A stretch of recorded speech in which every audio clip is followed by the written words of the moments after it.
Okay, hello to all of you. Let's discuss chapter number 11.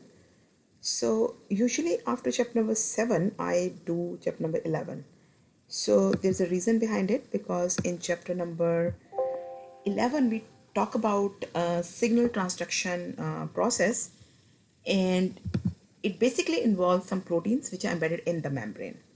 So, because in chapter number 7, we have talked about the membrane and we have talked about many different kinds of proteins which are embedded in the membrane.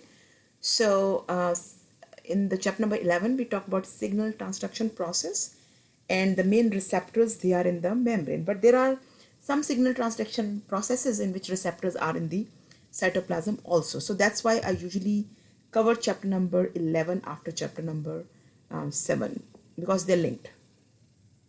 So basically, let's first of all talk about in general what signal transduction process actually means.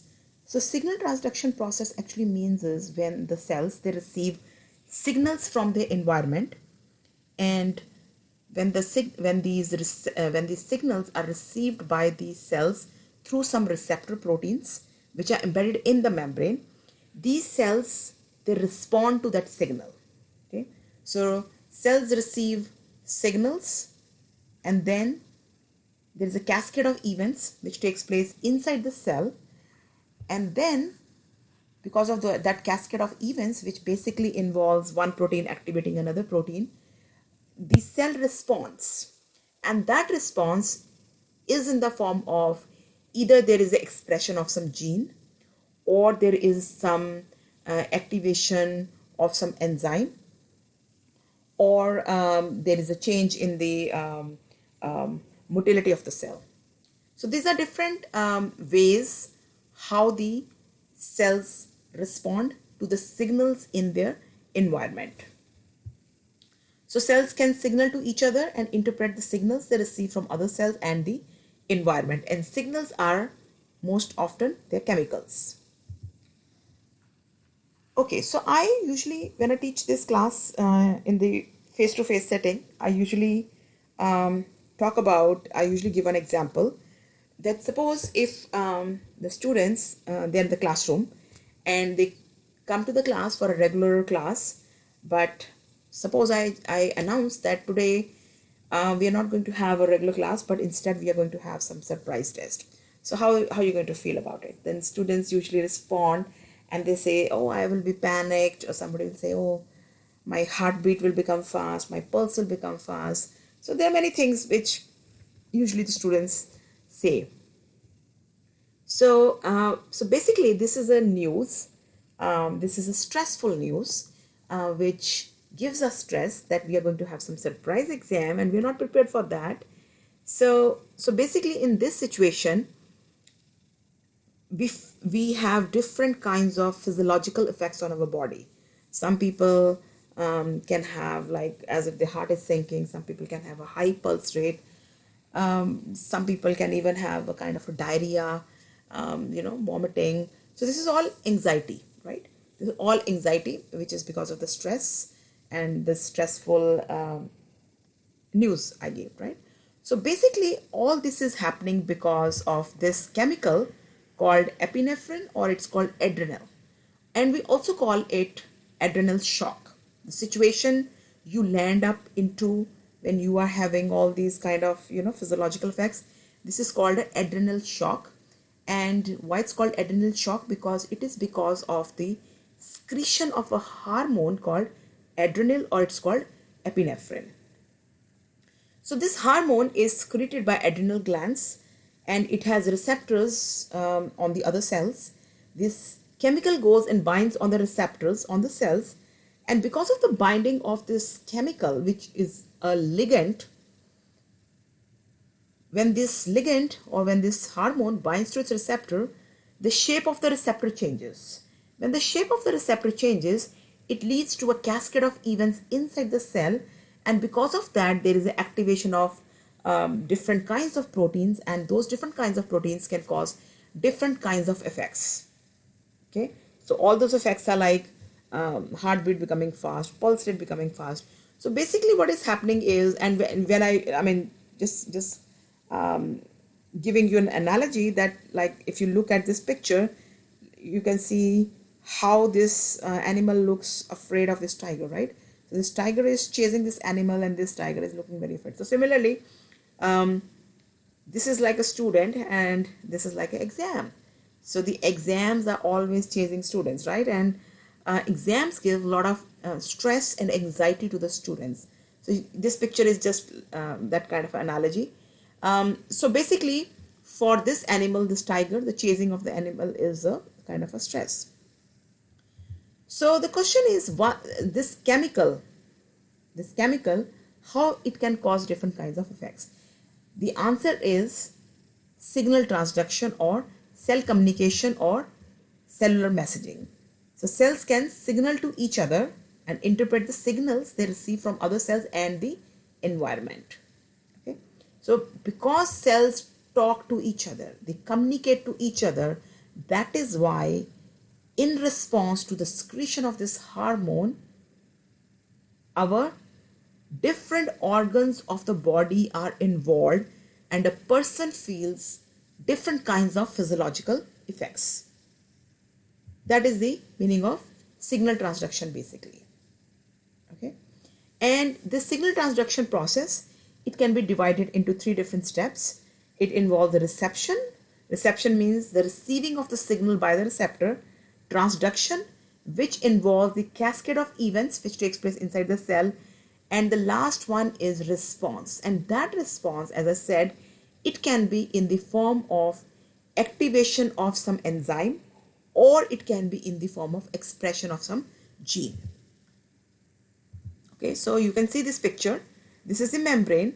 This is the receptor, which is embedded, which is a protein embedded in the membrane. This is the signaling molecule. You can see this signaling molecule is getting bound to this receptor. Okay. And because of that, the shape of the receptor will change and it will lead to a cascade of events. So this protein activates this protein activates this protein. And eventually, the cell is going to respond. So this is the process of signal transduction in general. And we are going to talk about some of the signal transduction processes. And we are not going to talk in a lot of details. So you just need to be confined to what I am doing. So because you will be asked questions on the basis of what I'm teaching you here. Okay. Some of the important things which we need to know from the signal transduction process: the binding between signal molecule, which is a ligand. So the signaling molecule is also called a ligand. Ligand is a small molecule which goes and binds to the receptors. So the binding between the ligand and the receptor is highly specific. A shape change in the receptor is often the initial transduction of the signal, and most signal receptors are plasma membrane proteins. Okay, GPCRs, they are called G protein coupled receptors. They are the largest family of cell surface receptors. We're going to talk about GPCRs very soon. So this is the GPCR. So this is basically, so all this blue alpha helix you see here, this is all your GPCR. This is a receptor protein which is embedded in the plasma membrane. We're going to talk about it in details. Okay, so we are going to talk about 3 main kinds of membrane receptors which are involved in signal transduction. They involve G protein coupled receptors, receptor tyrosine kinases, and ion channel receptors. We will also be talking about one receptor which is in the cytoplasm. So first of all, we're going to talk about these 3 receptors which are embedded in the membrane, and followed by that we are going to talk about the cytoplasmic receptor, and that's all we need to know in this chapter. So GPCRs, G protein coupled receptors, are cell surface transmembrane receptors that work with the help of G proteins. So these receptors are proteins and they are associated with another proteins, and those proteins are called G proteins. Okay, so that is why these receptor proteins are called GPCRs. They're called G protein coupled receptors because they are associated with another set of proteins which are called G proteins. And what are G proteins? These G proteins, they are usually present in 2 forms. They can be associated with GTP, which is guanosine triphosphate, or they can be associated with GDP, which is guanosine diphosphate. If the G proteins, they are associated with GTP, if they are associated with GTP, then they are active. If they are associated with GDP, guanosine diphosphate, they are inactive. So this is a GPCR. This is a G protein coupled receptor. So very important to understand here. There are two proteins. One is GPCR, which is G protein coupled receptor, and second kind of protein is the G protein. These receptor proteins are called GPCRs because they are associated with G proteins. And G proteins can exist in two forms. They can be GTP bound form, or they can be GDP bound form. If they are bound to GTP, guanosine triphosphate, they are active. If they are bound to GDP, guanosine diphosphate, they are inactive. Okay, so now you can see here, this protein is GPCR. This is a G protein coupled receptor. And this is a G protein. Okay, so you can see here, this G protein is associated with GDP. So which means that this G protein is inactive in this form. Okay, so you can see here.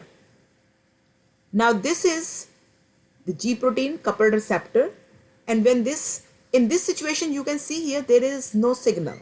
Okay, so when there is no signal, there is no hormone, this G protein is coupled with GDP. So this is G protein is inactive. So when this GPCR receives signal, when it receives signal protein, so signal protein, you can see it is bound here, the shape of this receptor changes. And as a result of that, what happens is this GDP, which is guanosine diphosphate, it gets exchanged with GTP, guanosine triphosphate. And when this protein is bound with GTP, this protein becomes active. So when there is no signal, this G protein is coupled with GDP, guanosine diphosphate. And this protein is inactive. When this GPCR, when it receives the signal, its shape changes. And as a result of that, this protein GTP gets exchanged with GTP, and this G protein becomes active. And as a result of that, this active G proteins goes and binds to this enzyme, and this enzyme gets activated, and as a result of that, there is a cascade of events in which first of all this enzyme becomes active, then it is going to phosphorylate another protein, and that protein gets activated, and then that protein activates another protein, and eventually the cell will respond. So this is the way how GPCRs they work. They work through G proteins. Okay, and in this process of signal transduction, there is production of some secondary messengers, and they are small non-protein water soluble molecules or ions that spread throughout the cell by diffusion. And these secondary messengers or second messengers, they participate in pathways initiated by GPCRs and RTKs. So we just talked about a little bit about the GPCRs, and I'm going to talk about RTKs, and RTKs are receptor tyrosine kinases. Okay, so the typical or the two examples of the second messengers is cyclic AMP and calcium ions, and I'm going to discuss about the cyclic AMP very shortly because it's involved in the G protein signaling. So cyclic AMP is one of the most widely used secondary messenger, and this cyclic AMP is produced by an enzyme called adenyl cyclase, and the function of this enzyme is to convert ATP, adenosine triphosphate, to cyclic AMP in response to an extracellular signal. And we are going to talk about this process. So basically we have, if you go back here, we just talked about that how a GPCR, the receptor protein, when it gets a signal, G proteins become active because it gets GTP, and then it goes and activates an enzyme, and this enzyme is basically an enzyme called adenyl cyclase, and the function of this enzyme is to convert ATP adenosine triphosphate to cyclic AMP. Cyclic AMP is a second messenger, and this cyclic AMP goes and binds and activates another enzyme called protein kinase A, and this protein kinase A is a kinase, and kinases are enzymes, and the function of enzyme is the function of kinase is to transfer the phosphate groups to other proteins, and as a result of that, so kinases are enzymes. I repeat, kinases are enzymes which can transfer the phosphate groups to the substrates, and when the proteins get phosphorylated, they become active. Okay, so cyclic AMP activates protein kinase A, and protein kinase A, it activates further more proteins, and as a result of that, there is a cellular response. So this is G protein signaling, and the next kind of signaling we are going to talk about is receptor tyrosine kinases. Now, so we can break this word into three parts: receptor, tyrosine, kinases. So first of all, receptor means these are receptors. Receptors are those proteins which receive the signals. Tyrosine are amino acids. Kinases are enzymes which can transfer the phosphate groups to the substrate. So receptor tyrosine kinases, they are proteins which are embedded in the membrane, which are enzymes, which are kinases, and their function is to phosphorylate tyrosine amino acids. So they are membrane receptors that transfer phosphate groups from ATP to another protein. So the function of enzyme kinase is to transfer the phosphate group but what is the source of phosphate group? The phosphate group comes from ATP. And these tyrosine kinases, they can trigger further multiple signal transduction pathways. So this is showing you so these are the receptors. Okay, this is one receptor, this is second receptor. So how do these receptors work? So they receive the signals. Okay, this is one receptor, this is second receptor. So when they receive the signals, they dimerize. Okay, they form a dimer. Okay, so they come together, they become a dimer. And and that happens when they receive the signal. And when they dimerize, okay, they get these are kinases, these are enzymes. Okay, these receptors are enzymes themselves. They get activated because of the dimerization. These enzymes, they become active, and when they become active, they phosphorylate each other. So this is one enzyme, this is second enzyme. So when this enzyme becomes active, it is going to phosphorylate the tyrosines of this enzyme, and this enzyme, it phosphorylates the tyrosines of this enzyme. Okay, so this is what is the phosphorylation of tyrosines. Okay, and this is the way. And when these tyrosines, they get phosphorylated, there are some other proteins in the cells which get recruited to these phosphorylated tyrosines. Recruited means some of the proteins which are there in the cell, they come and they bind these phosphorylated tyrosines. Okay, so there is a kind of again a cascade of events which takes place here, and then eventually, so these proteins they come and bind to these phosphorylated tyrosines, and then these proteins activate another proteins, and then eventually there is a cellular response. So this is a pathway which is called receptor tyrosine signaling.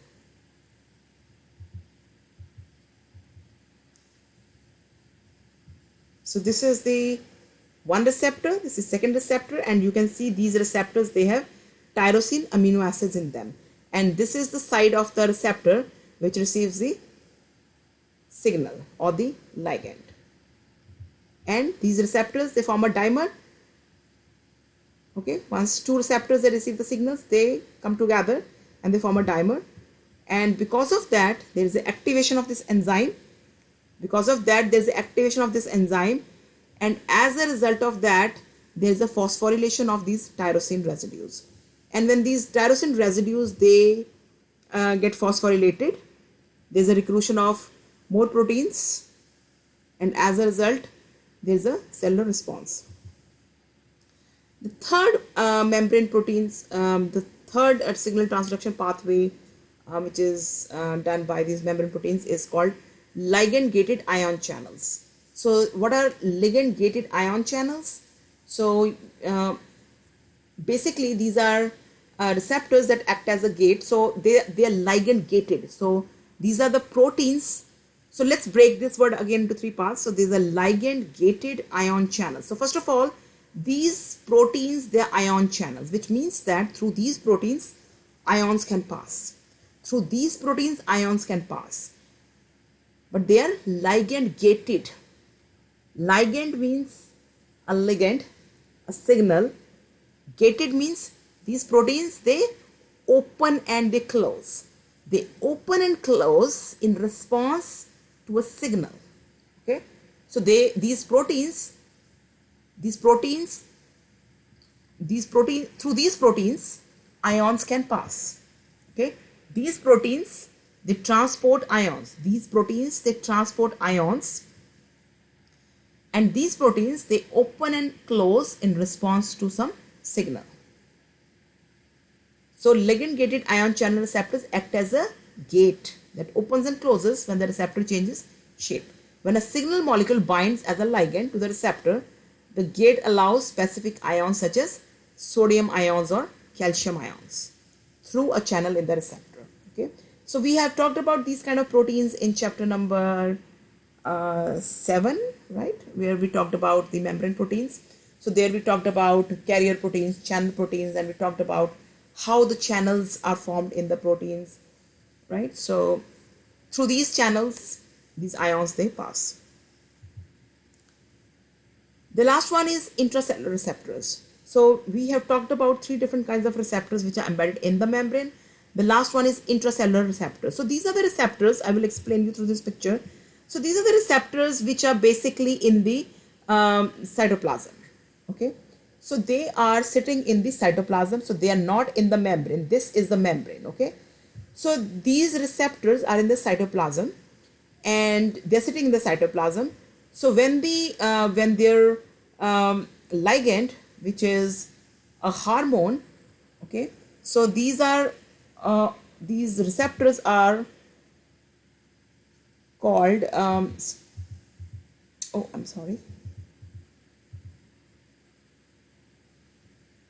they are called steroid hormone receptors. Okay, they're called steroid hormone receptors because these receptors are in the cytoplasm. They become active when they receive the steroid. The hormones. There are different kinds of hormones. There are protein hormones, the peptide hormones, the steroid hormones also.